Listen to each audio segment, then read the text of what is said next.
च्या गजरात आपण स्वागत करू डॉक्टर शिवाजी बंडप्पा काळगे साहेब.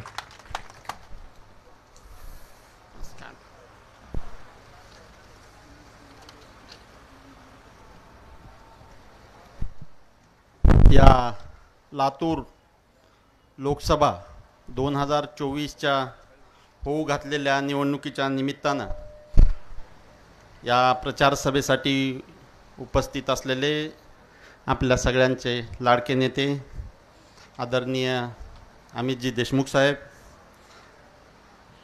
आपल्या सर्वांना परिचित असलेले दुसरे या उदगीर परिसरातील राष्ट्रवादी काँग्रेस पार्टीचे नेते आदरणीय बसवराज पाटील नागराळकर साहेब, ज्यांचं मार्गदर्शन आपण आत्ताच ऐकलं, असे आपल्या काँग्रेस पक्षातील सिनियर व्यक्तिमत्व मन्मथअण्णा किडेसाहेब, आदरणीय शीलाताई पाटील, या तालुक्याचे तालुकाध्यक्ष मारुती पांडे साहेब, या कार्यक्रमासाठी उपस्थित असलेले उदगीर मतदारसंघाचे आमचे निरीक्षक काळे साहेब, संतोषजी तिडके साहेब, मुक्तेश्वरजी येवरे पाटील साहेब, महेश धुळशेट्टीजी, नितीन धुळशेट्टीजी, आमचे शिवसेनेचे जिल्हाध्यक्ष बालाजी रेड्डी साहेब, नेमीचंद पाटील साहेब, बालाजी काळेजी, बाबूरावजी जाधव, बालाजी ताकपिडेजी, व्यंकटराव केंद्रेजी, गणपतराव धुळशेट्टीजी, एस के कांबळे साहेब, धोंडीराव पाटीलजी, व्यासपीठावर उपस्थित असलेले इतर सर्व मान्यवर आणि व्यासपीठासमोर उपस्थित असलेले जळकोट परिसरातील आदरणीय बंधू भगिनींनो, या लोकसभा निवडणुकीच्या निमित्तानं ही प्रचार सभा घेत असताना आमचा यापूर्वी एक जळकोट दौरा झालेला आहे. तालुक्यामधल्या जिल्हा परिषद गटामध्ये आणि पंचायत समिती गणामध्ये आमचा एक दौरा ऑलरेडी झालेला आहे. या परिसरातील बऱ्याच गोष्टींची जाणीवसुद्धा आमच्या पाहण्यात आली, बऱ्याच गोष्टीचे प्रॉब्लेम्स आमच्या लक्षात आले.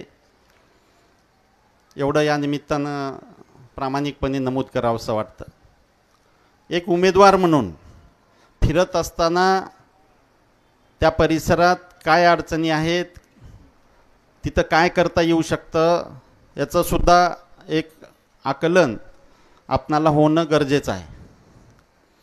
मित्रहो, आपल्या देशात जी लोकशाही आहे, त्या लोकशाहीमध्ये निवडून दिलेला उमेदवार आणि निवडून देणारी जनता, या दोघांची एक महत्त्वाची भूमिका या लोकशाहीमध्ये असते.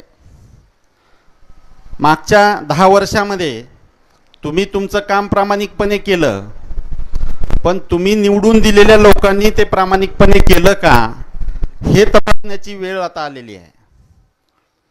एक उमेदवार म्हणून माझी तुम्हाला विनंती आहे की यावेळी मतदान करताना या गोष्टीचा अभ्यास करून तुम्ही मतदान करावं.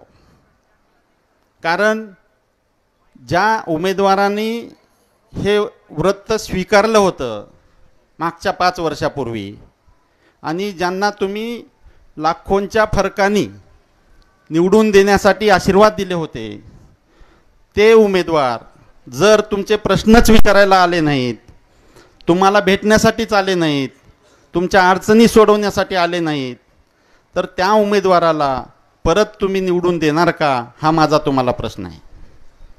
या निमित्तानं मी तुम्हाला सांगू इच्छितो की येत्या काळामध्ये तुमचे जर आशीर्वाद मला मिळाले तर महिन्यात एक वेळा तुमच्या तालुक्याच्या ठिकाणी मी नक्की तुम्हाला भेटायला येईन आणि तुमचे प्रश्न मांडण्यासाठी नक्की प्रामाणिकपणे प्रयत्न करीन. एवढं शब्द मी या निमित्तानं देऊ इच्छितो. मला माहिती आहे तुमचा परिसर शेती व्यवसायांनी, हा परिसर म्हणजे सगळा व्यवसाय शेतीशी रिलेटेड आहे. पण फिरत असताना असं लक्षात आलं की शेती जरी असली मुख्य व्यवसाय तर त्याला पाहिजे तसं सिंचन या परिसरात नाही. बराचसा भाग डोंगराळ आहे. या डोंगराळ भागासाठी आपल्याला काही ना काही करणं आवश्यक आहे असं मला जाणवलं. या निमित्तानं मी तुम्हाला सांगू इच्छितो की जर आपणाला काही करता आलं तर त्याचा नक्की आनंद मला वाटेल. या परिसरामध्ये हे माळ हिप्परगाव वगैरे जे परिसर आहे, अक्षरशः अशी परिस्थिती आहे की दुपारी जर तिथं आपण थांबलो तर पूर्व पश्चिम दक्षिण उत्तर दिशासुद्धा कळत नाही, एवढा हा परिसर डोंगराळ परिसर आहे. हे प्रकर्षानं इथं जाणवलं. पण दुर्दैवाने हेही सांगावंसं वाटतं की जेव्हा मी तिथं शेतकऱ्यांशी चौकशी केली तेव्हा या परिसरातल्या शेतकऱ्यांना सुद्धा कसलंही उत्पादन यावर्षी झालेलं नसताना विम्याचा 1 रुपयाही सरकारकडून दिला गेलेला नाही. म्हणजे ही मोठी शोकांतिका आहे. या सरकारकडनं वारंवार ज्या पद्धतीची अवहेलना शेतकऱ्यांची होते त्याला कुठंतरी न्याय मागण्याची ही वेळ आहे आणि सरकारला धडा शिकवण्याची सुद्धा ही वेळ आहे. आदरणीय बाबासाहेब आंबेडकरांनी संविधानाच्या रूपात तुम्हाला तो अधिकार दिलेला आहे. तुम्हाला दर 5 वर्षांनी तो अधिकार वापरण्याची एक मोठी शक्ती तुम्हाला मिळालेली आहे. पण भविष्यामध्ये अशीही शंका वाटते की हेच जर सरकार आलं तर आपणाला ते संविधानानं दिलेले अधिकारसुद्धा शाबूत राहतील का नाही याची शंका आता आपणाला जाणवते. आपणाला ह्यासाठी सुद्धा विचार करायची गरज आहे. संविधानच राहिलं नाही, संविधानामध्ये मोठे फेरबदल जर केले गेले तर नक्कीच आपणाला हा अधिकारसुद्धा गमवावा लागू शकतो. याचं नीट विचारपूर्वक लक्ष देऊन विचार करा. कारण भविष्यामध्ये जर असं घडलं तर चालू असलेलं सरकार कंटिन्यू करण्याची पॉवर ह्या सरकारला मिळू शकते, जे की लोकशाहीलाच घातक आहे. त्यामुळं माझी कळकळीची विनंती आहे की अशा पद्धतीच्या सरकारला तुम्ही जागेवरून खाली खेचा आणि नवीन सरकार जे येत्या 7 तारखेला तुम्हाला निवडून द्यायचं आहे त्याच्यामध्ये नक्की विचार करा. महाविकास आघाडीच्या माध्यमातून आदरणीय शरद पवार साहेबांची राष्ट्रवादी काँग्रेस, आदरणीय उद्धव बाळासाहेब ठाकरेंची शिवसेना आणि भारतीय राष्ट्रीय काँग्रेस सोबतच शेकाप आहे, आम आदमी पार्टी आहे, या सगळ्यांचं जे गठबंधन आहे त्यांचं महाविकास आघाडीचं यांच्या पाठीशी आपण खंबीरपणे उभं राहावं असं मला आव्हान या निमित्तानं करायचं आहे. या परिसरामध्ये आपणाला जी डोंगराळ परिस्थिती आहे त्याच्यासाठी सिंचन वाढवण्याच्या दृष्टीनं आपणाला प्रामाणिकपणे प्रयत्न करता येतील. या भागामध्ये सौर ऊर्जेसाठी प्लांट आपणाला वाढवता येऊ शकतात. कारण जर जमीन तिथली आपणाला फार उपयोगाची नसेल तर अशा ठिकाणी सौर ऊर्जासारखे प्रकल्प निर्माण करणं हे सुद्धा ह्या परिसरासाठी एक प्रकारचं वरदान ठरू शकतं असं मला वाटतं. आपणाला माहिती आहे की सध्या जे हेल्थ सिस्टीम आहे आपली ती पुरेशी नाही आहे. ग्रामीण भागातील जनतेसाठी हेल्थ सिस्टीम इम्प्रूव्ह करणं गरजेचं आहे.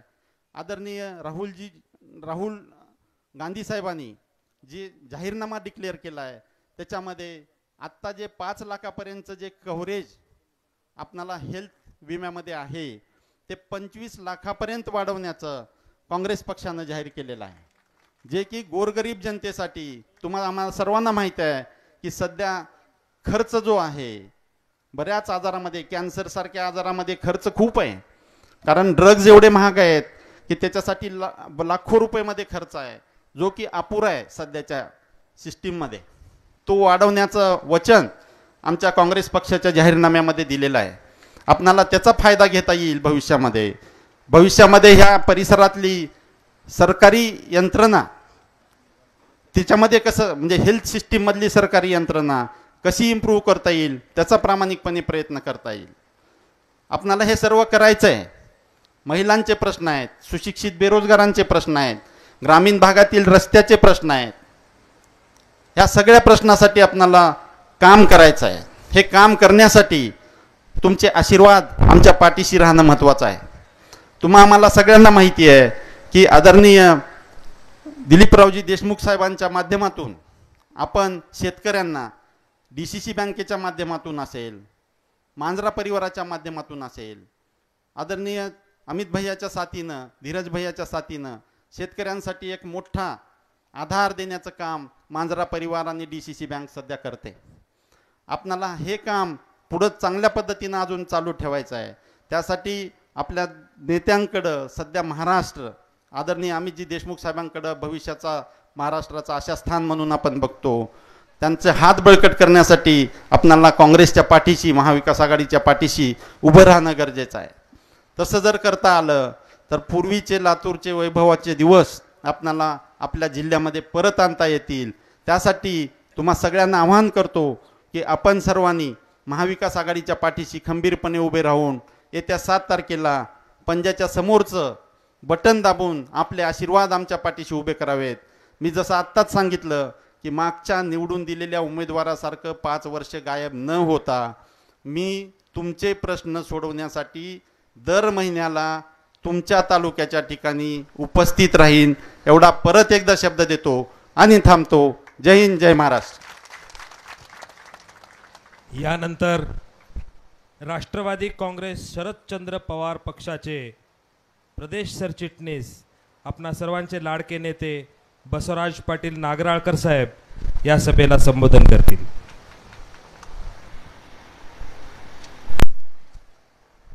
व्यासपीठावर उपस्थित असलेले, कोविडच्या काळामध्ये जनता मरत असताना त्यांच्या वाचवण्यासाठी स्वतःच्या प्राणाची पर्वा न करता महाराष्ट्राचे आरोग्यमंत्री म्हणून ज्यांनी अत्यंत चांगलं काम केलं ते अमित भैया देशमुख साहेब, ज्यांनी आश्वासन दिलं की मी प्रामाणिकपणे काम करेन, वर्षानुवर्ष गायब होणार नाही, खासदार कधी दिसल्याचं कळवा, 1000 रुपये मिळवा म्हणण्याची वेळ आणणार नाही, असं ज्यांनी आत्ता सांगितलं ते डॉक्टर काळगे साहेब. दुसरे आमचे शिवसेनेचे मित्र बालाजी रेड्डी साहेब, मनमतप्पा किडेजी, शीलाताई, काँग्रेसचे अध्यक्ष मारुतीराव पांडे साहेब, आमच्या पक्षाचे अध्यक्ष नेमीचंद पाटीलजी, शिवसेनेचे नेते येवरेजी, संतोषजी, महेश धुळशेट्टे, बसवराज काळे, नितीन धुळशेट्टे. खरं म्हणजे बऱ्याच जणांची नावं सांगता येतील. भैया मी जरा पुढं शोधत होतो आमच्या काळातला कोण आहे तर फार कमी लोक आता दिसायला लागलीत मला. माणिकराव पाटील एक दिसले, इंद्राळे मामा एक दिसले, ज्यांची करुंगळी धरून विधानसभेच्या निवडणुकीला या मंडळींनी मला घेऊन फिरले. आता आमच्याबरोबरचे अर्धे घरी आहेत डॉक्टर आणि अर्धे वरी गेलेत. शिल्लक आहेत त्यांची तुम्ही जरा काळजी घ्यावं एवढीच विनंती करतो. मित्रहो, आज हनुमान जयंती आहे. सर्वप्रथम मी तुम्हाला हनुमान जयंतीच्या हार्दिक हार्दिक शुभेच्छा देतो आणि देवाला प्रार्थना करतो वाईट प्रवृत्तीच्या विरुद्ध लढण्याचं बळ ज्या हनुमंताला दिलं. रावण हे आपण वाईट प्रवृत्ती, राम ही चांगली प्रवृत्ती असं इतिहासामध्ये समजतो. स्त्रीचं अपहरण करणारा आमच्या तुमच्या दृष्टीने चांगल्या प्रवृत्तीचा आणि हिंदुत्वाच्या दृष्टीने चांगला माणूस असू शकत नाही. त्या वाईट प्रवृत्तीच्या विरोधामध्ये ज्या माणसांनी लढायचं ठरवलं आणि रावणाचा खात्मा करून रामाचं राज्य स्थापन करण्यासाठी ज्यांनी सिंहाचा वाटा उचलला, ती प्रवृत्ती जोपासून बसलेले समोर माझे सगळे हनुमंत बसलेत म्हणलं तर चुकीचं. कारण तीच वेळ आज आली आहे. रावणाने जे घडवून आणलं वाईट प्रवृत्ती, तीच वाईट प्रवृत्ती आज मोदी घडवून आणतायत, फडणवीस घडवून आणतायत. याच्या विरोधामध्ये या तपत्या उन्हामध्ये तुम्ही बसलात, ते एका जिद्दीने बसलात आणि ती जिद्द आपल्याला पूर्ण करायची. मला काळगे साहेब तुम्ही अदरवाईज घेऊ नका. काळगे साहेब का शृंगारे हे अधिक महत्त्वाचे नाही आहे. महत्त्वाची लढाई आहे आज आपल्याला लोकशाही. आपली लोकशाही परमपूज्य बाबासाहेब आंबेडकर असतील, महात्मा गांधी असतील, देशाच्या स्वातंत्र्य सैनिकांनी स्वतःच्या प्राणाची पर्वा न करता तुम्हाला मला जी स्वातंत्र्य मिळवून दिलं, ते स्वातंत्र्य आपल्याला टिकवायचं आहे का नाही याची आपल्याला खरी लढाई आहे.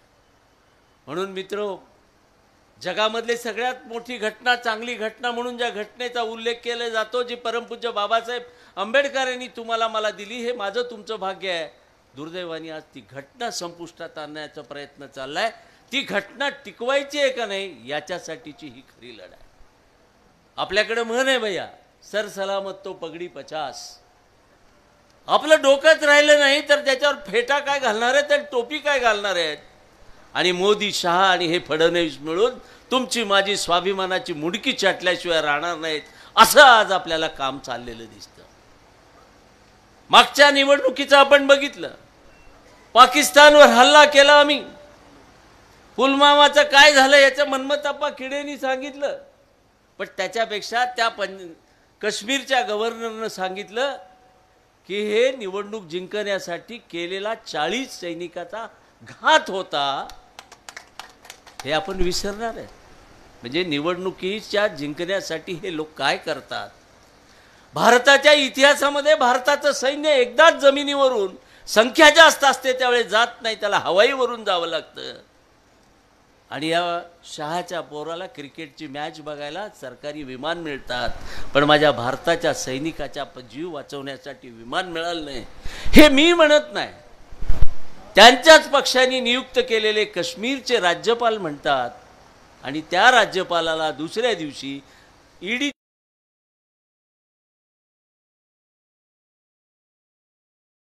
बघायचंय का नाही.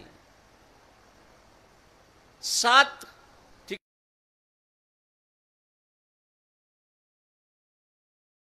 बघा, मोदी असतील, शहा असतील, फडणवीस असतील, आमच्यातून तिकडे गेलेले अजित दादा असतील, एकनाथ शिंदे असतील, विकासावर बोलत होते. पण 60 ठिकाणचे निकाल भैया सगळ्यांनी सांगितलं की 80% जागा ह्या महाविकास आघाडीच्या येतील, हे सगळ्यांनी अंदाज आहे. म्हणून कालच्या भाषणापासून मोदींचं भाषण विकासावर नाही आहे. त्यांनी ठरवलं की 2014 आणि 19ची निवडणूक आपण हिंदू आणि मुसलमान याच्यावर लढवलो. आता हे विकास खोटा विकास सांगून आपला भागत नाही, म्हणून पुन्हा आता आपल्याला काँग्रेसचा जाहीरनामा बघितल्यावर असं वाटतं की हे मुसलमानाला जमीन वाटून देणार आहे. हे मुसलमान धार्जिणी आहेत म्हणून सांगतात. होय, आम्ही माणूस धार्जिणी आहेत. तो गरीब असेल, तो त्याचा धर्म कोणता हे माहीत नाही, पण तो भारताचा नागरिक असेल. आम्ही गीतेचीही पूजा करतो, रामायणाची पूजा करतो, बायबलचाही आदर करतो, कारण आमच्या सर्वधर्म समभावाची आमची घटना आहे. बाबासाहेबांनी दिलेलं हे संस्कार आहेत. दुर्दैवाने हिंदू मुसलमान म्हणून आता शेवटच्या पहिल्या टप्प्यात मतदान झालं नाही, हे जेव्हा लक्षात आलं, आता तुमच्या माझ्यामध्ये तेढ निर्माण करण्याचा प्रयत्न आहे. मी तुम्हाला हात जोडून विनंती करणार आहे,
मित्र.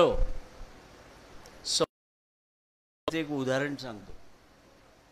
बोलण्याच्या ओघात कदाचित मी बोलूनही गेला असतो, पण अमित भैया सर बोलत बोलत त्यांच्याकडे मुंडी गेली, तुमच्याकडे जसं होती हळू बारीक ह्याच्यात 5 मिनिटं थांबा. साहेबांचे या सभेत सुद्धा मला साहेबांनी थांबवलं होतं. मी उमेदवार असताना बसवराज आपल्याला ह्याचा रिस्पेक्ट केला पाहिजे, तीच प्रवृत्ती तुम्ही जोपासली. तुमचं मनपूर्वक अभिनंदन भैया. अरे हे संस्कार आहेत. स्वतःच्या धर्माचा नक्कीच अभिमान बाळगावा, पण दुसऱ्याच्या धर्माचा सुद्धा आदर कसा करावा, तर हे काँग्रेसवाल्याकडून, पवार साहेबाकडून आणि अमित भैयाकडून शिकावं, ही मी तुम्हाला आपल्याला सांगत होतो. तर मित्र हो, मारलं हे तुम्हाला माहित आहे. आता खोलात मी जात नाही, कारण घामात लय रुमाल तुम्ही फिरवायला लागलात. पण एक विनंती करणार आहे, ही निवडणूक कुणाच्या, तुमच्या, माझ्यासाठी आणि देशासाठी अत्यंत आवश्यक निवडणूक आहे. म्हणून छोट्या गोट्या गोष्टीवर कुठं भुलत जाऊ नका. या मैदानामध्ये अनेक वेळेस मी विधानसभेलाही आलो. विधानसभेमध्ये सांगितलं, बाबा मेहताब आहे क्या, मेहताब बी दुसऱ्याला इकडे, हे सगळेच आम्ही होतो. फक्त आज इथं दिसत नाही ते लाभार्थी दिसत नाहीत आणि इमानदार कार्यकर्ते सगळे इथे. मला खरंच तुमच्या सगळ्यांचा अभिमान आहे. अरे सत्ता येती सत्ता जाती त्याची पर्वा करायची नसती. जो माणुसकीसाठी लढतो त्याच्यासाठी आपण लढलं पाहिजे आणि त्याच्या मागे उभं राहिलं पाहिजे. आपल्या इथं काय, देशाचं काय चाललंय, मोदी की गॅरंटी आता तुम्हाला पेपरमधून बंद झालेलं बघितलं का? कारण लोकांनी प्रश्न विचारले त्यांना. पृथ्वीराज चव्हाण साहेबांनी चांगला पुरावा दिला, माजी मुख्यमंत्री, की तुम्ही परदेशात काळा पैसा कुणाचा आहे ह्याची यादी तुमच्याकडे आहे, त्याची नावं तुमच्याकडे आहेत, किती पैसे आहेत तुमच्याकडं. काळा पैसा आणून तुमच्या खात्यात 15 लाख रुपये देतो म्हणून प्रत्येकाच्यात सांगितलं. तो काळा पैसा कुणाकडे याची माहिती मिळाली, पण ते 15 लाख तुमच्या खात्यावर आले नाहीत, तर ते सगळे पैसे त्यांच्या खात्यावर गेलेत. तोडपाणी करून टाकलं त्यांनी. ती उदाहरणं आहेत. शेतकऱ्याचा दाम दुप्पट भाव देतो म्हणलेत आणि मला लाज सुद्धा वाटत नाही, पुन्हा जाहीरनाम्यामध्ये सांगितलं. पंजाबच्या शेतकऱ्यांनी SMP जास्त मिळावा, उत्पादन खर्चावर आधारित उत्पन्न मिळावं शेतकऱ्याला म्हणून आंदोलन केलं. 700 शेतकरी मेलेत, 700 शेतकरी. तरीही या सरकारला लाज वाटत नाही आणि आमचे तुमचे प्रतिनिधी शेतकऱ्यांची भाषा बोलतात आणि आपणही टाळ्या वाजवतो. ही मर्दाची टाळी केला, जर आपण टाळी वाजलो तर ती हिजड्याची टाळी होईल, एवढं मी तुम्हाला सांगतो. तुमच्या माझ्या नरड्याचा घास घेण्यासाठी जे आतुर झालेली आहेत त्याच्यावर आपण टाळी वाजवायची. त्यांना लाज नसते तर आपण तरी ठेवायची. काय चाललंय आपल्या देशामध्ये, मणिपूरचा किस्सा तुम्हाला थोडक्यात सांगतो मी तुम्हाला. आपल्या हक्कासाठी आदिवासी भगिनी बंधूंनी सगळ्यांनी मोर्चे काढले आणि मुख्यमंत्री तिथं भारतीय जनता पक्षाचा आहे. उघड्या अंगावर एकही कपडा न ठेवता आमच्या भगिनीच्या 7 भगिनीच्या बलात्कार करून त्यांची मिरवणूक काढण्यात आली. पण या देशाचा पंतप्रधान आजपर्यंत एकही शब्द तिच्यावर बोलला नाही आणि एकही वेळेस तिथं गेला नाही. मताचा जोगवा मागण्यासाठी महाराष्ट्रामध्ये एक दिवस आड एक मोदीजी तुम्ही इथं येता. माझ्या आई बहिणीची इज्जत गेली तर तुम्ही एकही दिवस गेला नाहीत. तुम्ही हिंदू सुद्धा नाहीत, तुम्ही भारतीय पंतप्रधान सुद्धा नाहीत. तुम्ही माणुसकीला लाज आणणारी आणि काळीमा फासणारी माणसं आहेत. आनंदीला बसलेली माझी एखादी बहीण दिसली तर मुंडी खाली घालून आपण दुसऱ्या बाजूने जातो, नाईलाजाने बसलेल्या. पण याला लाज वाटली नाही. गुजरातच्या आमच्या एका बहिणीला बिल्किस बानोला तिच्यावर बलात्कार केला म्हणून कोर्टाने सजा देऊन त्यांना जेलमध्ये पाठवलं. पण त्या गुजरातच्या सरकारनं आणि या मोदी सरकारने तिला बाहेर, त्या लोकांची सजा माफ करून बाहेर आणलं. इथपर्यंतही माझं ऑब्जेक्शन नव्हतं.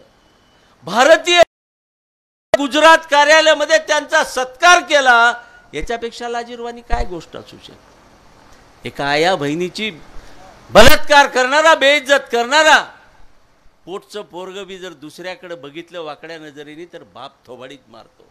आणि आम्ही त्या महाराष्ट्रातली माणसं आहेत जिथं छत्रपती शिवाजी महाराजांच्या चरणस्पर्शाने विचारांनी पावन झालेली आमची महाराष्ट्राची भूमी आहे.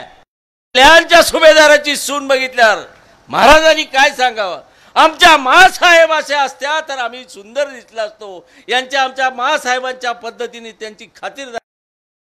दुसऱ्याची सुंदर स्त्री दिसल्यावर आई म्हणणारे हे छत्रपती शिवाजी महाराजांच्या भूमीतले आपण लोक आहेत. आणि बलात्कारित माणसांचा सत्कार करणाऱ्याचा प्रचार करण्यासाठी आपण टाळी वाजवणार आहेत का? याचा तुम्हाला गांभीर्याने विचार करावा. ह्या गंभीर गोष्टी आहेत. खरं सांगू का, मी अशा अनेक उदाहरणासहित देऊ शकतो तुम्हाला. कोणीतरी ते मनमतापा तुम्ही ते अग्नी सांगितलं ना, सैन्याची भरती कशी केली आहे माहिती आहे तुम्हाला? 2 कोटी नोकऱ्या देतो म्हणले, कुठंच जागा नाही दिले तर अग्नी म्हणून मिलिटरीमध्ये भरायला दिली. मिलिटरीमध्ये कुणाला भरती करायला लागली? पाकिस्तान असेल, चीन असेल, आपल्या बाजूचे सगळेच देश असतील, 8-8, 10-10 वर्षाची ट्रेनिंग घेतलेली मिलिटरी असणार आहे. आणि आमचा अग्निपथवाला काय आहे, त्याला ट्रेनिंग नाही. मरायचं असेल तर तुमचे पोरं पाठवून द्या, त्याच्या हातात बंदूक कशी घ्यावी ह्याचं सुद्धा शिक्षण नाही. मरण्यासाठी तुम्ही आमच्या पोराला अग्निपथमध्ये पाठवताय. याच्यासारखी लाज वाटण्यासारखी दुसरी गोष्ट कोणती आहे? मरायला आमची लेकरं, मजा करायला तुमची लेकरं. रामाचा आदर आम्हालाही आहे. माझी आई बाप सगळे तुमच्या माझे सगळे रामाचा आदर करतात, रामाची पूजा करतो. पण सगळ्या जगद्गुरूंनी सांगितलं पौष महिन्यामध्ये आपण पोरगी बघायला बी जात नाही. चांगलाच महिना समजत नाही. अरे तुम्हाला हिंदू संस्कार सुद्धा कळत नाहीत. पौष महिन्यामध्ये लग्न तर सोडा, पोरगी बघायला जात नाही. पण यांनी रामाची प्रतिष्ठापना केली. देऊळ अर्ध राहील तर आपण त्याला राम नमस्कार नाही. अर्धवट बांधलेल्या रामाच्या मंदिराचा प्रतिष्ठापना कशासाठी केली? की मी हे केलो लोकांसाठी दाखवण्यासाठी. आणि हे करायचं कोणी असतं? सत्यनारायणाच्या पूजेला बसलो तरी बायकोला सुवासिन म्हणून सोबत घ्यावं लागतं. आणि हे रामायण कशासाठी घडलं? राम केवळ सीता म्हणून तिला वाचवायला नवरा म्हणून गेला नाही, तर ती एक स्त्री म्हणून तिच्यासाठी गेला आणि रामायण घडलं. रामाचा आदर करणाऱ्यांनी बायकोचं नाव पहिल्या निवडणुकीत लपून ठेवलं, दुसऱ्या निवडणुकीमध्ये कसं तरी जबरदस्ती कायद्यानं घ्यावं लागलं. त्या माणसाच्या हातून रामाची पूजा व्हावी. हे सगळं विपर्यास आहे. हे सगळं विपर्यास आहे. म्हणून या सगळ्या चालाकीवर मात करण्यासाठी तुम्हाला मला कुठंतरी विचार करावा लागणार आहे. यांच्या भूलथापाला बोळी पडू नका. काय देतो म्हणले, काय दिले? हे त्यांची एक बाई होती, गॅससाठी सिलेंडर डोक्यावर घेऊन मनमोहन सिंगच्या ऑफिस पुढे जात होती. काँग्रेसच्या काळामध्ये गॅसला 250 रुपये सबसिडी होती आणि 400 रुपये भाव होता. पेट्रोल पंपावर सगळीकडे मोदीजींचे फोटो, 2 बायां, तिकडे आपलं ही आहे काय सिलेंडर. पण आज काय परिस्थिती आहे? 1100 रुपयाला सिलेंडर गेले. निवडणुकीच्या काळात 200 रुपयाने कमी केलं, 900 रुपयाला. पेट्रोल आपण 65 रुपये मनमोहन सिंगाच्या काळात घेत होतो, ते पेट्रोल 110 रुपयाला गेलं. 62 रुपयाने डिझेल घेत होतो, 85 रुपयाला गेलं. बेकारीचा दर मनमोहन सिंगाच्या काळात 2014 पूर्वी 2% होता. हे मी नाही, कुठलेही पत्रकार बसलेत तुम्ही कोणत्याही ह्याच्यात माहिती काढा, 22% झालाय आता. काँग्रेस पक्षाने 60 वर्षाच्या काळामध्ये 55 लाख कोटीचं कर्ज काढलं आणि 9 वर्षाच्या काळामध्ये 1,64,000 कोटीचं कर्ज या मोदी सरकारने केलं. ते केवळ जाहिरातीसाठी केलं. हे एवढं कर्ज करून थांबले नाहीत. पंडित जवाहरलाल नेहरूच्या दूरदृष्टीने नवरत्न म्हणून उभं केलेले BHEL सारखे कारखाने असतील, ही सगळी कारखाने विकले. आज आता रेल्वे विकायला निघाले. अदानीच्या नावाने राहुलजी बोलतात, शरद पवार साहेब बोलतात. हे केवळ टीका करण्यासाठी नाही. देशातली जेवढी बंदरं आहेत ती सगळी अदानीला दिलेली आहेत. आपल्या मंत्र्याचं खातं तेच आहे बघा. तेव्हापासून जरा रंग बदलला का नाही? हे सगळे बंदरं त्यांना दिली, विमानतळ सगळं त्यांना दिलं. अरे बाबा तुला दिलं तर माझी हरकत नाही. तुम्हाला माहिती आहे तुम्ही रिचार्ज करत होतो मोबाईलचा, इनकमिंग तुम्हाला 1 रुपया नव्हता, फ्री होतं. आता 79 पैसे तुम्हाला इनकमिंगचे पैसे लागायला लागलेत, 79 रुपये. ATM मधून तुम्ही 3 वेळेस पैसे काढलात, 105 रुपये. काँग्रेसच्या काळामध्ये 1 रुपये तुम्ही 10 वेळेस काढा. आमच्या या गावातली सगळी पोरं शिकायला पुण्या मुंबईला, कुणी रंगाचं काम करतंय, कुणी प्लास्टरचं काम करतंय आणि आपल्या माईला पैसे पाठवतंय. माऊली कुणाला तर घेऊन जाते आणि ATM मधून पैसे काढते. अरे त्यानं 500 रुपये पाठवून आले, त्यातले 100 रुपये तुम्ही हाणून घेऊन चाललात. ही कसली पद्धत आहे? तरुण पोरं असतील तर तुम्ही लक्षात घ्या. ड्रायव्हिंगचं लायसन्स काढायला तुम्हाला पैसे किती लागत होते? 100 रुपये लागत होते. भैया आज 1000 रुपये ड्रायव्हिंगचं लायसन्स काढायला लागतं.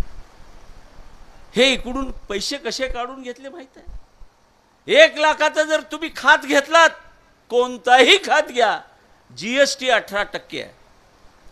18,000 रुपये तुमचे माझ्या खिसा मारला जातो. ह्याचा आपण कधीच विचार करत का करा? मोदीनं भरबसल्या 6,000 रुपये देऊ लागले की म्हण. अरे मोहरल्या दाराने देवलेले आणि महागल्या दाराने कसलं काढलाले. आता ते एक शब्द आहे, पण ते वाचाळ शब्द बोलण्याची आमची संस्कृती नाही. आवरून जोडे मारायचं आणि खालून सोन्याच्या ताटात खाऊ घातलं तर ते आपण खाणाऱ्याची औलाद आहो का? ही अशा पद्धतीनं शेतकऱ्याची तुमची माझी चेष्टा चालू आहे. काँग्रेसनं उगाचच गडबड केली भैया तुमच्या सरकारनं, आमच्या सरकार. गावागावात शाळा झाली पाहिजे, गावागावातलं 10 पोरं असतील तर मी शिकली पाहिजे. लाज वाटली पाहिजे. आजच्या सरकारने ज्या शाळेमध्ये विद्यार्थ्याची संख्या कमी आहे तिथली शाळा बंद करा आणि खाजगी मोदी अदानीला देऊन टाका. माझ्या तांड्या वस्तीवरली शाळा जर बंद झाली तर या जळकोटच्या माळ रानातला माणूस आज PS आहे, कलेक्टर आहे, डेप्युटी कलेक्टर आहे, तो झाला असता का याचा विचार तुम्ही करा. हे भाषणासाठी नाही म्हणत. कोणताही पेपर काढून बघा. वस्ती विभागावरल्या शाळा बंद करा आणि तिथल्या शिक्षकाला बाहेर काढा किंवा अतिरिक्त म्हणून दुसरीकडे पाठवा. आणि काँग्रेसनं सांगितलं होतं 1000 रुपये गेले तरी चालतील, लाख रुपये गेले तरी चालतील, पण एकही माणूस अशिक्षित नाही राहिला पाहिजे. माझा भारत विकासाच्या दृष्टीने सर्वांगीण सुशिक्षित झाला पाहिजे. भारत 13व्या नंबरवरून 14व्या नंबरवर नेले, 5व्या नंबरवर नेले, आता 3ऱ्या नेले, तर परवा दिवशी 5व्या नेले. कशासाठी नेत आहे तुम्ही? इथं अडाणी माणसं ठेवून नेणार आहेत, इथं दंगली घडवून तुम्ही नेणार आहेत. पुण्यामध्ये मोटरसायकलवर चाललेल्या एका तरुणाचं मान छाटली, त्याचा आजपर्यंत तुम्हाला माणूस सापडला नाही. पोलीस स्टेशनमध्ये भारतीय जनता पक्षाचा आमदार गोळ्या घालतो. इथपर्यंत आज आपल्या राज्याची अराजक परिस्थिती निर्माण झाली. ही आमची प्रगती. म्हणून मला हात जोडून विनंती करायचं आहे मित्रांनो, तुमच्या माझ्या सोयाबीनचा विचार न करणाऱ्याला. माझ्या काही स्थानिक मित्रांनी सांगतात भाषणात, उद्या येऊन सांगतील मी एवढी प्रगती केलो, तेवढी प्रगती केलो, एवढ्या इमारती बांधलो तेवढ्या. मित्रा, मी तुझे हात जोडून विनंती सांगतो, माझ्या पोटाचं काय पहिलं बघ. माझ्या सोयाबीनला जर भाव 10 वर्षाचा भाव आज मिळत असला तर तुझ्या इमारती हे जे पैसा गोळा करणाऱ्या तहसीलदारासाठी असतील, डेप्टी कलेक्टरसाठी असतील, पण माझ्या शेतकऱ्यासाठी ह्या इमारती नाही. मला तुम्हाला इन्शुरन्स मिळालं नाही, इन्शुरन्सचा रुपया मिळाला नाही, त्याच्यासाठी विधानसभेमध्ये हा दिल्लीमध्ये कधी लोकसभेत बोलला नाही आणि हा खाली गल्लीत बोलला नाही. ही न बोलणारी माणसांचं काय? काळगे साहेब, तुमच्यासाठी का टाळी वाजवले? मी महिन्याला 1 बार येणार म्हणलं. देवणीमध्ये एक बॅनर लागलाय भैया, 5 वर्षात खासदार आलेलं, एकाही गावात आलेलं, कळवा तालुक्यात बरं का, एका गावात नाही, तालुक्यात आलेलं कळवा 1000 रुपये मिळवा. हे काँग्रेसवाल्यानं नाही, भारतीय जनता पक्षाच्या पदाधिकाऱ्यांनी बॅनर लावला. म्हणून तुमच्या वाक्याला टाळी वाजवली. पण माझी विनंती आहे, पाळा बरं का. आणि तुम्ही पाळता म्हणूनच भैयानी तुम्हाला बाहेर काढलं. भैया, खरंच तुमचं अभिनंदन करतो. काळगे ह्या व्यक्तीपेक्षा त्यांच्यावर जे घरचे संस्कार आहेत.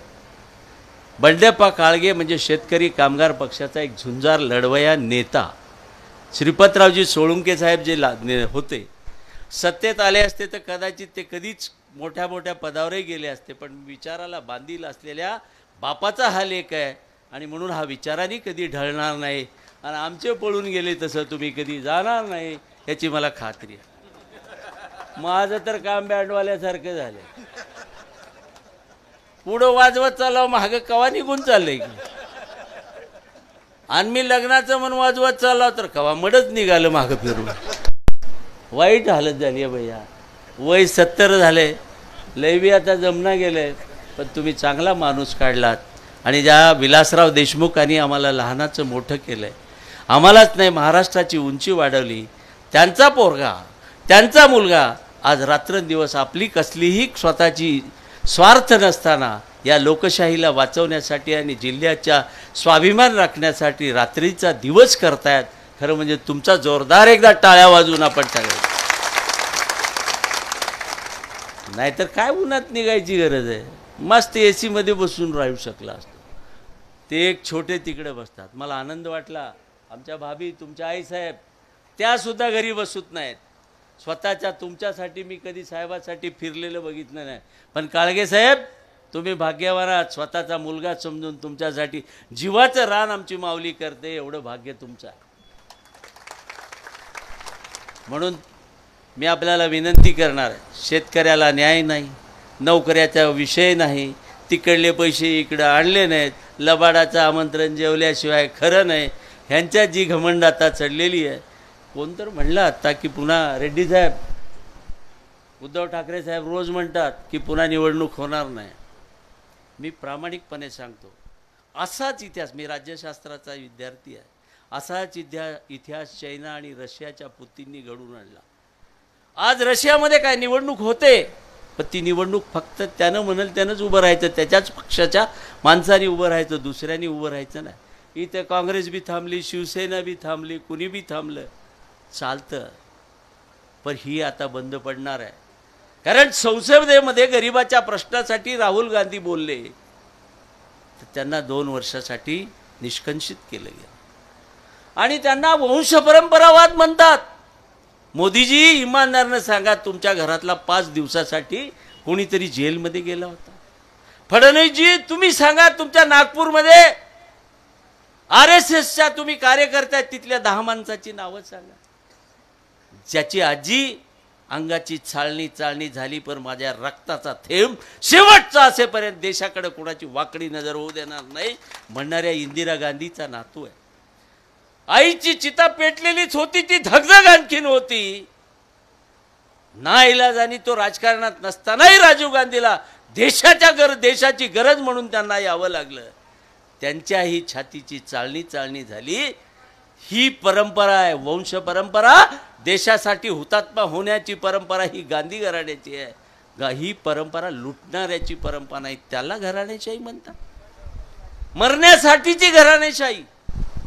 अरे बाप आजारी पडलं तर कोविडमध्ये मुलगा गेला नाही, पण देशासाठी स्वतः अनेक वेळेस प्राण देण्यासाठी पुढे जाणारी ही आपली परंपरा आहे. म्हणून अधिक लांबलचक भाषण न करता मी आपल्याला सगळ्याला विनंती करणार आहे, आपण भैयासाहेबाच्या गैरहजेरीत एक बार निवांतपणे बोलू. आता एवढंच विनंती करणार आहे. मला एक, आपण व्यासपीठावरली माणसं आपण किती आहेत बघू नका. कालही आपल्याला हसत होते, पण आपण इथं निवडून आणला. भारतीय जनता पक्षाची आता हवा नाही. 400चा विषय बंद झाला, 300 270वर आले ते आता त्याच्याही पेक्षा खाली येतील. तुम्ही एक गोष्ट लक्षात ठेवा, ह्यांची ताकद असती तर बाहेरचे सगळे चोरं घेऊन वॉशिंग मशीनमध्ये टाकायची गरज नव्हती.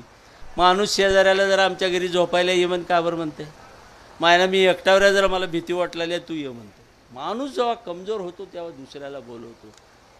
तसं आता हे कमजोर झालेत आणि भ्रष्टाचारावर तर ह्यांनी बोलूच नाही. अजितदादांच्या भ्रष्टाचाराची चौकशी तुम्हीच केली होती, ती फाईल कुठे आहे? शिंदे साहेबांच्या भ्रष्टाचाराची, भुजबळ साहेबांच्या भ्रष्टाचाराची फाईल कुठे आहे?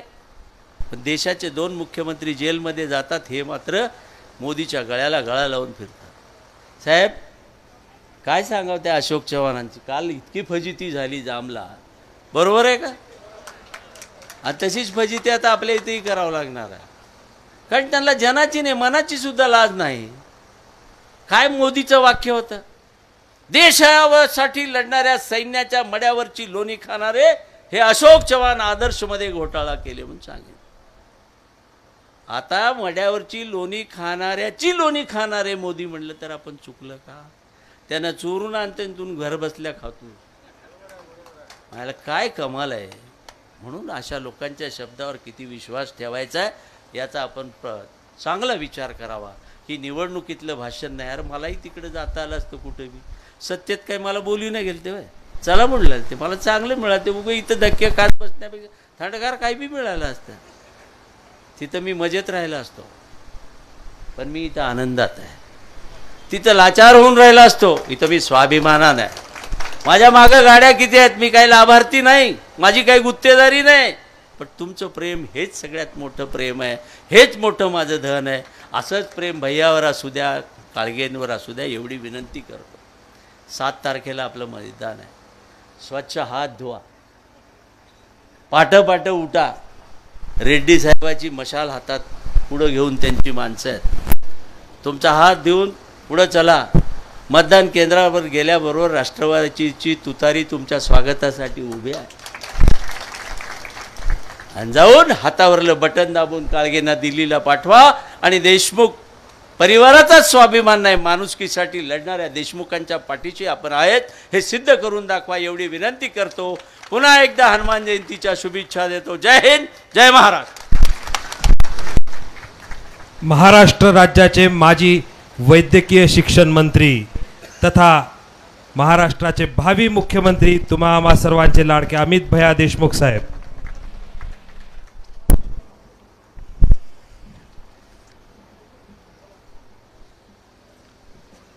भारताच्या सार्वत्रिक निवडणुका 2024 या अनुषंगाने लातूर लोकसभा निवडणूक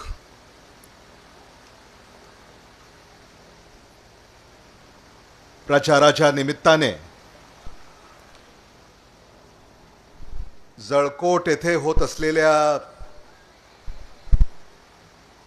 आजच्या या प्रचार सभेचे प्रमुख आणि ज्यांचे विचार आपण नुकतेच ऐकले ते आदरणीय बसवराज पाटील लागराळकरजी, आदरणीय मन्मथप्पा किडेजी, आदरणीय शीलाताई पाटीलजी, संतोष तिडके, बाबूरावजी जाधव, रवी काळे, मुक्तेश्वर येवरे, बालाजी रेड्डी, महेश धुळशेट्टे, नितीन धुळशेट्टे, नेमीचंद पाटील, बसवराज काळे, बालाजी ताकबिडे, व्यंकटराव केंद्रे, गणपतराव धुळशेट्टे, SK कांबळे, धोंडीराम पाटील, मेहताब बेग, व्यासपीठावर उपस्थित असलेले इतर सारे मान्यवर, महाविकास आघाडीचे सारे सन्माननीय नेते, या सभेला उपस्थित असलेले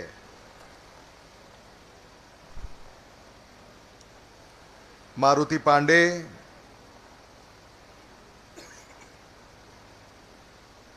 जळकोट नगर पंचायत, माळहिप्परगा, मंगरूळ, वांजरवाडा, जगळपूर, घोणशी, अतनूर येथून आलेले आमचे मतदार आणि ज्यांच्यासाठी आपण या ठिकाणी एकत्रित आलेले आहोत ते महाविकास आघाडीचे भारतीय राष्ट्रीय काँग्रेस पक्षाचे अधिकृत उमेदवार डॉक्टर काळगे शिवाजी बंडप्पा, पत्रकार बंधू भगिनी आणि मित्रांनो, आज इथं आल्यानंतर मला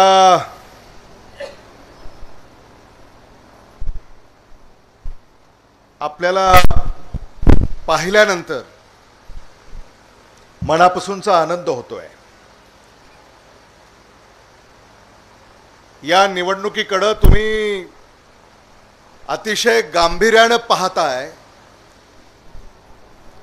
याची जाणीव मला होते.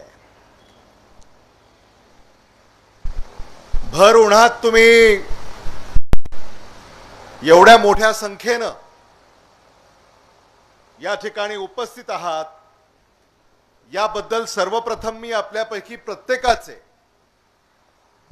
जळकोट शहराच्या कानाकोपऱ्यातून आणि जळकोट तालुक्यातल्या प्रत्येक गावातून इथं उपस्थित असलेल्या जळकोटच्या 72 मतदाराला मी सर्वप्रथम मानाचा मुजरा करतो. हा दुर्गम भाग आहे. लातूर जिल्ह्याच्या सीमेवर असलेला हा तालुका आहे.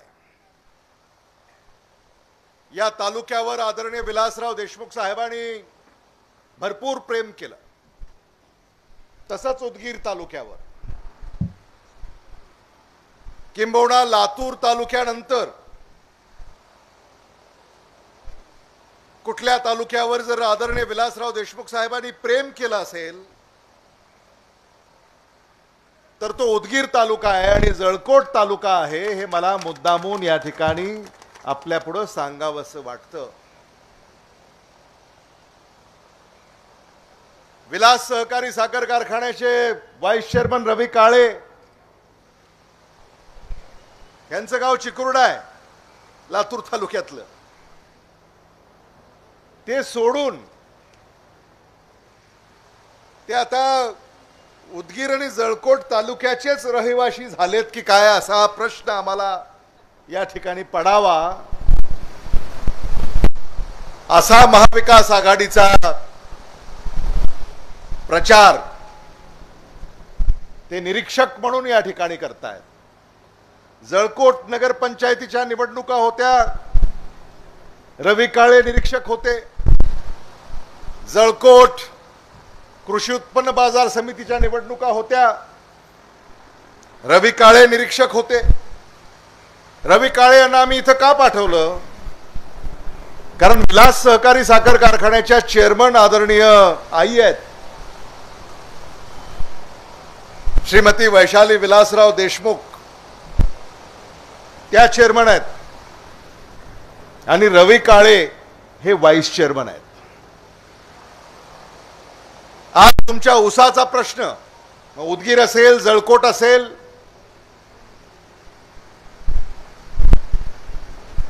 काँग्रेस पक्षानं सोडवला.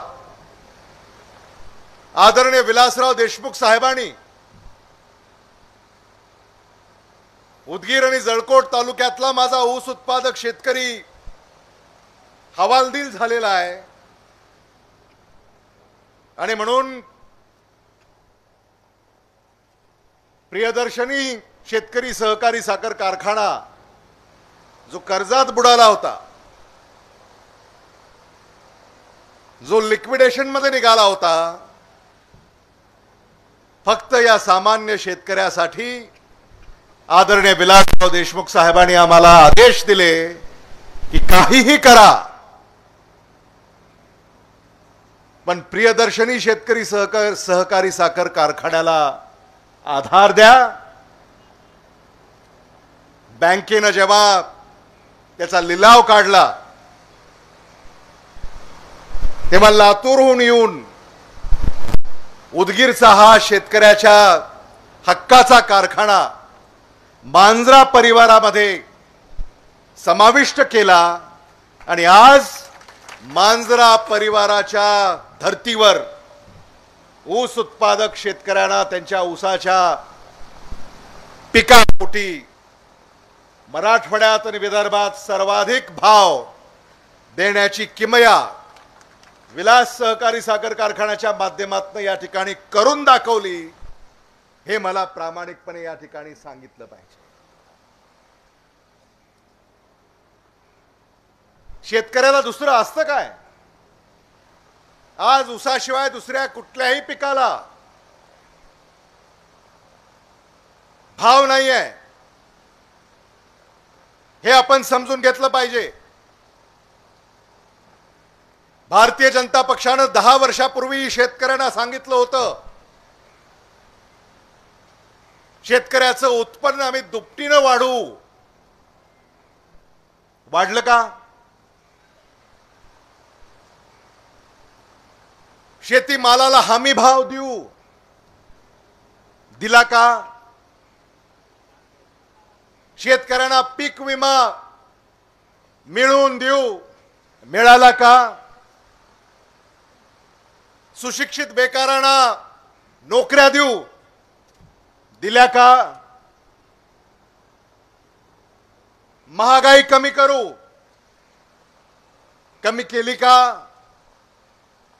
हेच मुद्दे आहेत या निवडणुकीमध्ये चर्चेला. काँग्रेसनं करून दाखवलं. कोट्यावधी रुपये आज या भागातल्या ऊस उत्पादक शेतकऱ्यांना हमी भावापोटी वितरित केलेले आहेत. वाहनवाले असतील, ऊस तोड मजूर असतील, वाहतूक ठेकेदार असतील, सुशिक्षित बेकार असतील, यांना देखील आधार देण्याचं काम या कारखान्याच्या निमित्तानं झालं. आणि हा सगळा पैसा या तालुक्यांमध्ये खेळतोय. हा पैसा काही लातूरला जात नाही, हा इथंच खेळतोय हा पैसा. आणि एवढंच नव्हे, पीक कर्ज म्हणून 0% व्याज दरानं 5 लाख रुपयापर्यंतचं कर्ज आदरणीय दिलीपराव देशमुख साहेबांच्या नेतृत्वाखाली लातूर जिल्हा मध्यवर्ती बँक, आपले चेअरमन धीरज देशमुख यांच्या पुढाकारानं आणि मारुती पांडे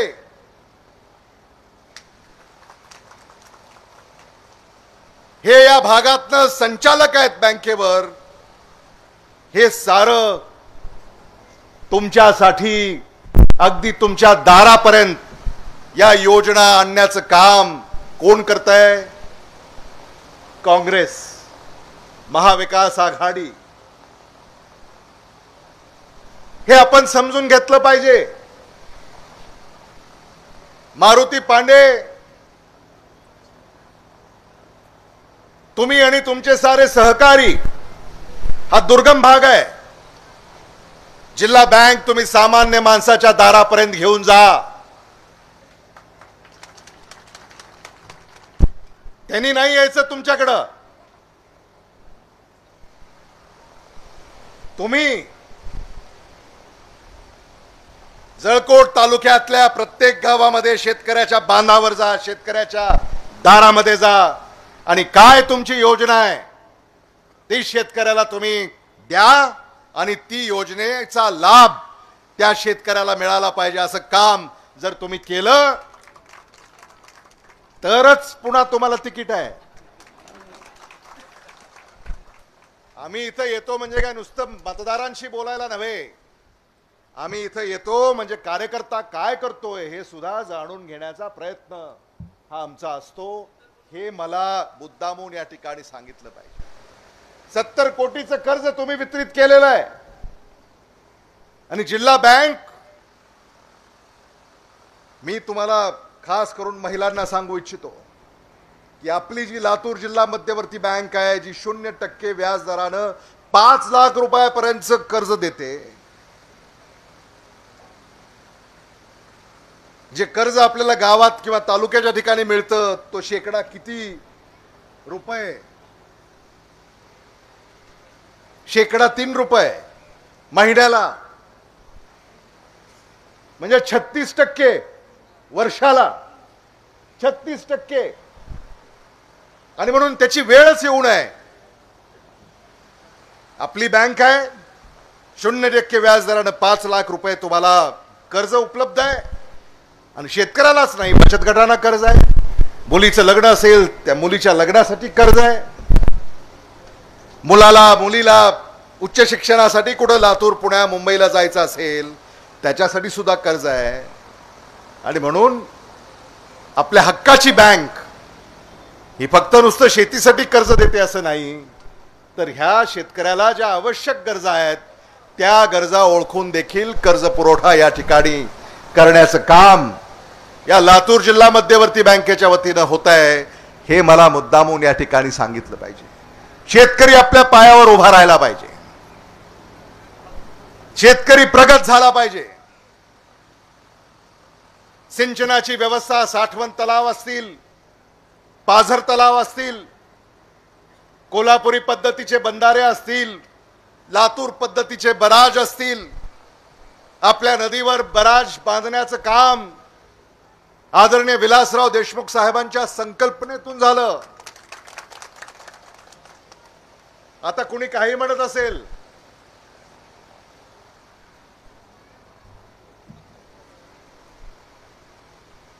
दोन 2019 साली इथंच झाली होती सभा. आमचे स्नेही संजय बनसोडे सोडून गेले आम्हाला. दुःख आहे मला त्याचं, वाईट वाटतं.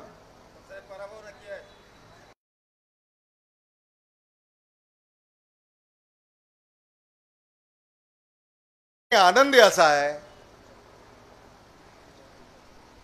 की बसवराज पाटील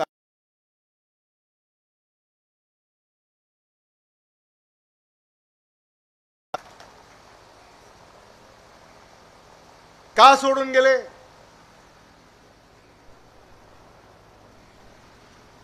शरद पवारांनी राज्यमंत्री केलं होतं पहिल्यांदा निवडून आल्यावर.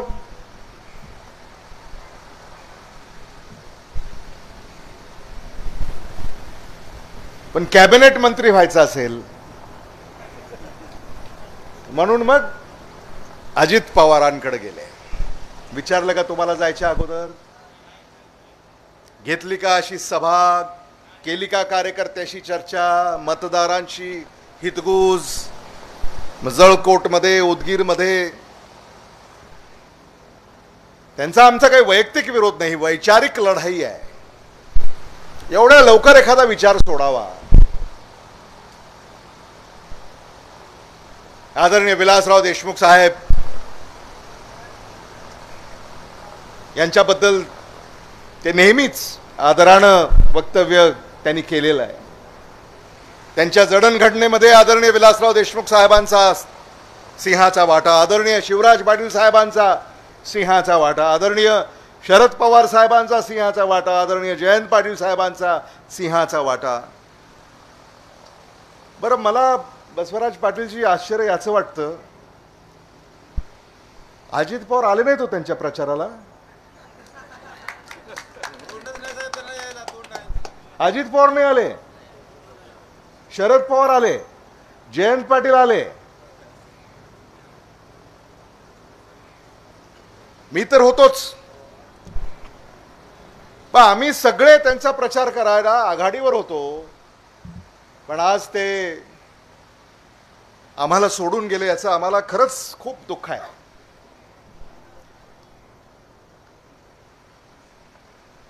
आणि माझी आशा आहे की विधानसभा जशा जवळ येतील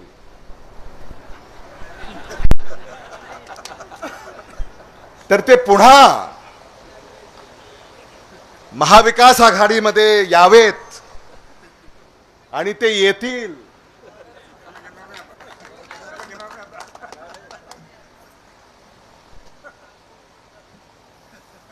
अशी अशी प्रार्थना करूया.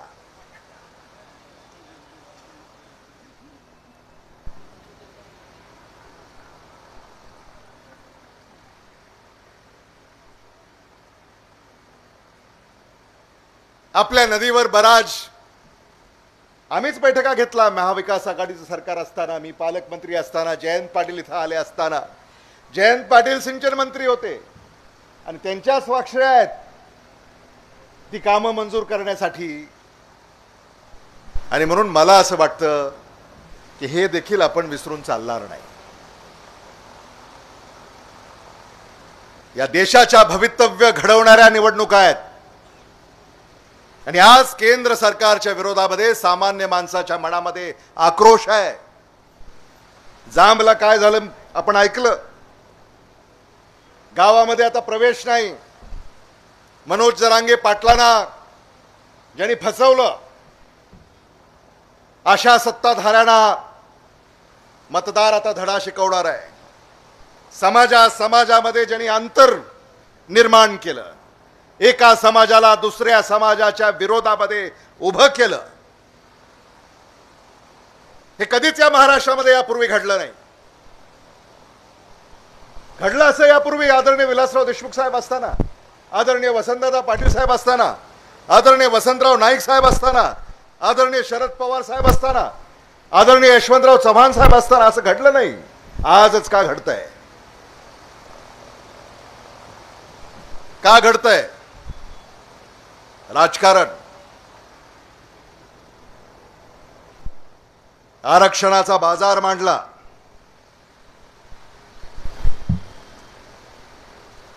हे देखील आपण काळजीपूर्वक गांभीर्यपूर्वक याचा विचार केला पाहिजे.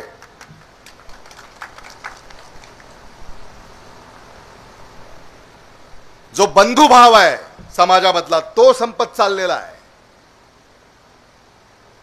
बसवराज पाटीलजी, एक काळ होता शाळेमध्ये कोणकोणत्या धर्माचा आणि कोणकोणत्या जातीचा हे कोणाला ज्ञानीमनी सुद्धा नव्हतं. पण आज शाळेमध्ये सुद्धा अगदी लहान मुलं दुर्दैवाने ही चर्चा करतायत की मी ह्या जातीचा आणि तू त्या जातीचा, मी ह्या धर्माचा आणि तू त्या धर्माचा. आवश्यकता आहे याची? आव्हानं काय आपल्या पुढे कमी आहेत? चीनचं आव्हान आहे, पाकिस्तानचं आव्हान आहे.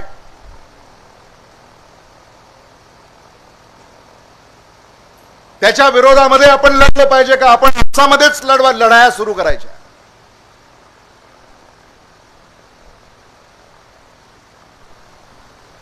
याचा देखील आपण सगळ्यांनी विचार केला पाहिजे. आणि आज राहुल गांधी यांनी काँग्रेस गॅरंटी कार्ड आपल्याकडे पाठवलेलं आहे. त्यांची सही आहे. राहुल गांधी यांची सही आहे. सही करून राहुल गांधी यांनी काँग्रेस गॅरंटी कार्ड पाठवलं आहे. 25 गॅरंटीज आहे त्याच्यामध्ये. युवक न्याय गॅरंटी, महिला न्याय गॅरंटी, शेतकरी न्याय गॅरंटी, श्रमिक न्याय गॅरंटी, भागीदारी न्याय गॅरंटी आणि इतर 20 अशा 25 गॅरंटीज. काय अर्थ याचा? याचा अर्थ असा आहे की इंडिया आघाडीचं सरकार भारतामध्ये तुम्ही निवडून दिल्यानंतर डॉक्टर शिवाजी काळगे यांना मतदान केल्यानंतर आणि ते उद्या भारताच्या सर्वोच्च सभागृहामध्ये गेल्यानंतर भारत सरकारची जेव्हा इंडिया आघाडीची पहिली मंत्रिमंडळाची बैठक होईल, त्या पहिल्या मंत्रिमंडळाच्या बैठकीमध्ये हे 25 निर्णय, 25 गॅरंटीज ज्या आहेत त्याचे निर्णय पहिल्या मंत्रिमंडळाच्या बैठकीत होणार आहेत आणि भारत देशामध्ये काँग्रेसच्या या गॅरंटीज लागू होणार आहेत. आणि म्हणून हे काही आश्वासन नाही, हे वचन आहे. कर्नाटकामध्ये काँग्रेस गॅरंटी लागू झाल्या, तेलंगणामध्ये काँग्रेस गॅरंटी लागू झाल्या आणि तशाच आपल्या भारत देशामध्ये या काँग्रेस गॅरंटीज लागू होतील हे सांगण्यासाठी मी आपल्या पुढे या ठिकाणी आलेलो आहे. या गॅरंटीज आपल्यापर्यंत पोहोचलेल्या आहेत, त्याची चर्चा तुम्ही करताय. काय त्या 5 गॅरंटीज? प्रत्येक सुशिक्षित बेकाराची पदवी प्राप्त झाल्यानंतर पहिली नोकरी पक्की. नोकरी लागेल कारखान्यामध्ये किंवा कंपनीमध्ये, पण पहिल्या वर्षाचं विद्यावेतन भारत सरकार भरेल. ही गॅरंटी काँग्रेस पक्षानं दिलेली आहे. प्रत्येक गरीब कुटुंबातील महिलेला महिन्याला 8,500 रुपये त्या महिलेच्या बँकेच्या खात्यावर जमा होणार आणि वर्षाला 1,00,000 रुपये त्या महिलेच्या बँकेच्या खात्यावर जमा होणार. ही गॅरंटी काँग्रेस पक्षानं दिलेली आहे. शेतमजुरासाठी किंवा मजुरासाठी 250, 350, 250, 200 रुपये मजुरी मिळते आता आपल्याला प्रति दिवस. तर ती दर दिवशी 400 रुपये किमान मजुरीची गॅरंटी ही काँग्रेस पक्षानं दिलेली आहे. समानतेसाठी जनगणना, कायद्यानं हमी भाव द्यायचा. सोयाबीनचे काय भाव आहेत? 4,000. परवडतात का?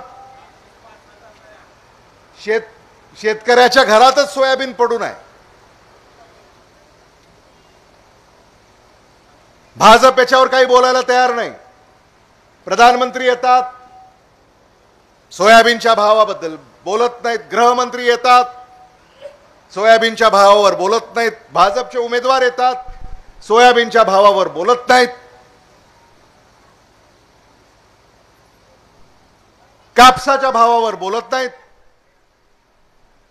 आणि म्हणून शेतकऱ्याला, शेतीमालाला हमी भाव देण्याचा कायदा आता या भारत सरकारच्या माध्यमातून मान्यता देण्याचा निर्णय हा काँग्रेस पक्षानं केलेला आहे. आणि शेतकऱ्यासाठी, शेतकरी कधीही पुन्हा कर्जात बुडू नये यासाठी एक आयोग स्थापन करायचा. काय आयोग करणार आहे?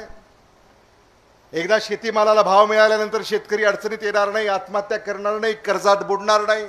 आणि दुर्दैवानं एखादा शेतकरी त्याच्या डोक्यावर कर्ज च्या मदतीनं त्याला तातडीनं मदत करणं, म्हणजे त्याला सलाईन लावायची आवश्यकता येऊ नये शेतकऱ्याला. त्याला बूस्टर अगोदरच देणे, तो पूर्ण अशक्त होण्या अगोदर. आणि या आयोगाच्या माध्यमातून त्याला मदत करणं, असा कायमस्वरूपी एक आयोग नेमण्याचा निर्णय हा, जेणेकरून शेतकरी पुन्हा कधीही कर्जबाजारी होणार नाही, कधीही अडचणीत येणार नाही. मला असं वाटतं की हा एक ऐतिहासिक निर्णय आहे आणि म्हणून आपण याच्या पाठीशी उभं राहिलं पाहिजे, हे मला मुद्दामून या ठिकाणी सांगायचं आहे. आपल्या भागामध्ये रेल्वेचा प्रश्न आहे. मागे जे खासदार निवडून गेले ते इथं आलेच नाहीत, तर तुमचे प्रश्न काय दिल्लीत मांडणार आहेत? जळकोट तालुक्याला आले नाहीत, देवणी तालुक्याला आले नाहीत, शिरूआनंदपाळ तालुक्याला आले नाहीत, निलंगा तालुक्याला आले नाहीत, लातूर तालुक्याला आले नाहीत, आलेच नाहीत 5 वर्ष. पाठीशी आपण राहायचं काय कारण आहे? आणि हा जो तुमचा रेल्वेचा प्रश्न आहे तो भारत सरकारकडं आणि भारताच्या सर्वोच्च सभागृहामध्ये आपले लाडके उमेदवार डॉक्टर शिवाजी काळगे हे मांडतील. आणि लातूर रोड ते बोधन आवश्यक आहे, त्याच्या मंजुरीसाठी ते प्रयत्नशील राहतील, हे मला मुद्दामून या ठिकाणी सांगायचं. आपल्या भागामध्ये सिंचनाच्या व्यवस्थेसाठी अधिक आपल्याला निधीची आवश्यकता आहे आणि म्हणून केंद्र सरकारकडनं सुद्धा या दुर्गम भागामध्ये डॉक्टर शिवाजी काळगे येणाऱ्या काळामध्ये करतील, याबाबत निश्चित मी आपल्याला शब्द देऊ इच्छितो. आणि वीज खात्याच्या ज्या आपल्या अडचणी आहेत, वीज खात्याने आता विजेचे दर वाढवले हो, आत्ता 15 दिवसापूर्वी. म्हणजे आधीच शेतकरी भरडला आहे आणि पुन्हा त्याच्यावर हे वीज डोक्यावर येऊन ठेपलेलं आहे. आणि म्हणून जे असंवेदनशील सरकार आहे महायुतीचं, याला देखील आपल्याला या ठिकाणी धडा शिकवावा लागेल, हे मला मुद्दामून या ठिकाणी आपल्याला सांगावंसं वाटतं. खरं म्हणजे या तालुक्यामध्ये 2021, 22, 23 पीक विम्याचे पैसेच मिळाले नाहीत असं माझे सहकारी सांगतात. आश्वासनं दिली सरकारनं, पण पीक विम्याचे अजून आलेले नाहीत. आणि म्हणून अशा सरकारला महायुतीच्या आपण पाठिंबा देणार आहोत का, हा मुद्दा आहे. आणि म्हणून आज मी इथं आपल्याकडे आलोय, तुम्ही या निवडणुकीमध्ये काय करणार आहात हे समजून घेण्यासाठी. महाविकास आघाडीचे उमेदवार डॉक्टर शिवाजी काळगे यांना आपण निवडून देणार आहात का नाही. आभारी आहे मी आपला.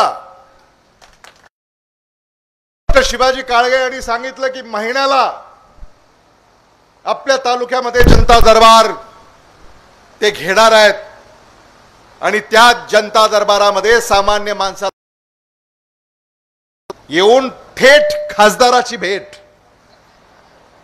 थेट भेट असं आपल्याला खासदाराला भेटता येईल. आणि हा आम्ही तुम्हाला शब्द देतो, तुम्हाला खात्री देतो. आणि ते डॉक्टर आहेत, कंत्राटदार नाहीत. कंत्राटदारामध्ये आणि डॉक्टरामध्ये फार अंतर आहे. आता हे कुमारस्वामी क्लिनिक इथं आहे जळकोटमध्ये. काय लिहिलंय खाली, 24 तास सेवा उपलब्ध. पाहिलं का, वाचलं का ते, 24 तास सेवा उपलब्ध. डॉक्टर आहेत की नाही ते, हे आहेत की नाही डॉक्टर. आणि इथेही तास सेवा उपलब्ध असे आमचे उमेदवार आहेत.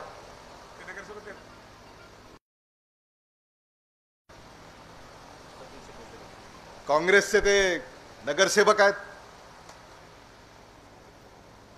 आणि म्हणून अशा उमेदवाराच्या पाठीशी आपण खंबीरपणे उभं राहिलं पाहिजे. व्यासपीठावरचे आमचे सारेच नेते यांचं बनावं तेवढं, हे सगळेच कामाला लागलेले आहेत. आणि मी त्यांना आश्वस्त करू इच्छितो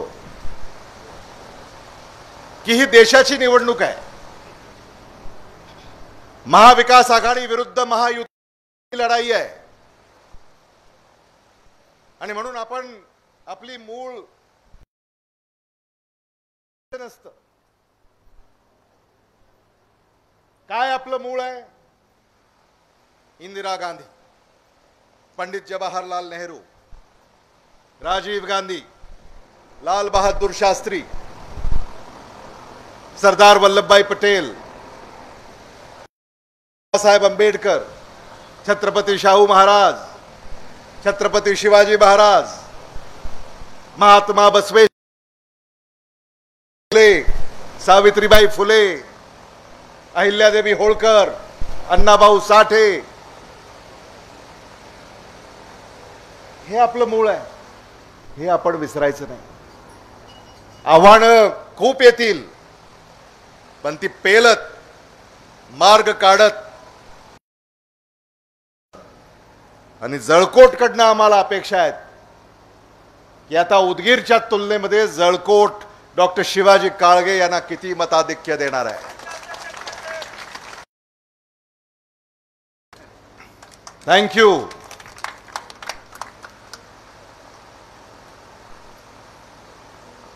आपल्या भागाच्या भवितव्यासाठी आपल्याला हे करायचं आहे. आणि सगळ्याच आमच्या सहकाऱ्यांचे मी आभार या ठिकाणी व्यक्त करू इच्छितो. आमचे बाबूराव जाधव, आपल्याला पुन्हा आपलं आहेच ना बसवराजजी, पहिले डॉक्टरचं, पुन्हा आमचं आणि पुन्हा यांचं. त्यामुळं ही जरी आता फायनल असली तरी ह्याला आम्ही वेगळं स्वरूप दिलेलं आहे. चाचणी आहे ही डॉक्टर शिवाजी काळगे यांची. आणि सेमी म्हणजे ट्रायल सेमी, हा, आणि फायनल.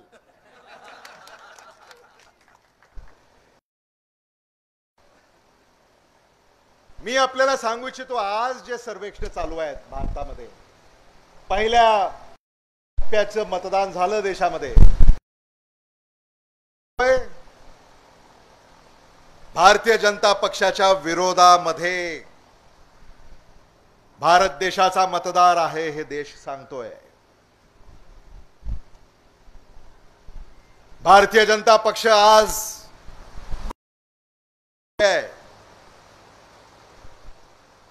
भारत देशामध्ये पिछेहाट होते त्यांची. दक्षिणे नाही, ईशान्येमध्ये भारतीय जनता पक्ष निवडणूकच लढवत नाही. पश्चिम आपण आहोत, महाराष्ट्र हा पश्चिमेमध्ये आहे आणि उत्तरेमध्ये त्यांच्या जागा कमी होत चाललेल्या आहेत. आणि म्हणून त्यांना कारण तुम्ही ठरवलंय बदल करायचा. महाराष्ट्रामध्ये महाविकास आघाडीला निवडून देण्याचं तुम्ही ठरवलंय. काय नांदेडचं काय चाललंय ऐकू येतं की नाही तुम्हाला? जवळच आहे. नांदेडमध्ये बघा हात, लातूरमध्ये हात, धाराशिवमध्ये धनुष्यबाण, मशाल, धाराशिवमध्ये मशाल, काहीतरी तिथं घड्याळ आणि मशाल अशी लढाई आहे. धनुष्यबाण तर आता हा धनुष्यबाण चोरीला गेला.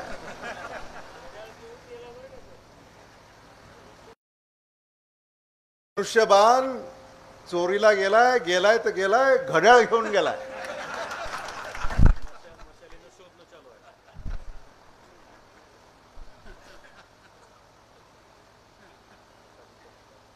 बीडमध्ये तुतारी, जालन्यामध्ये हात, छत्रपती संभाजीनगर मध्ये मशाल, हिंगोलीमध्ये मशाल, परभणीमध्ये मशाल. मराठवाड्यामध्ये महाविकास आघाडीची हवा आहे. हे आपण समजून घेतलं पाहिजे. आणि किती मतांनी आपण डॉक्टर शिवाजी काळगेंना निवडून देतो? तुम्ही जर अधिक मताने निवडून दिलं तर ते अधिक वेळा इथे येतील. मी म्हणणार त्यांना लातूरला जरा जाऊन या, ते म्हणतील नाही जरा जाऊन येतो, मग उदगीरला जातो वगैरे वगैरे. पण मी आपल्याला सांगू इच्छितो की डॉक्टर शिवाजी काळगेंना देखील आम्ही असं सांगू की लातूरला आहोत आम्ही. पहिल्यांदा तुम्ही जळकोट, उदगीर, निलंगा, देवणी, शिरूर आनंदपाळ आणि शिरूर आनंदपाळचे ते राणी अंकुलगा अगदी जवळ आहे. त्यामुळं त्यांना इथं तुमच्या संपर्कात राहण्यामध्ये कसलीही अडचण येणार नाही. खूप उन्हामध्ये तुम्ही खूप वेळापासून या ठिकाणी बसलेले आहात. यापेक्षा अधिक भाष्य करण्याची आवश्यकता आहे असं मला स्वतःला वाटत नाही. आणि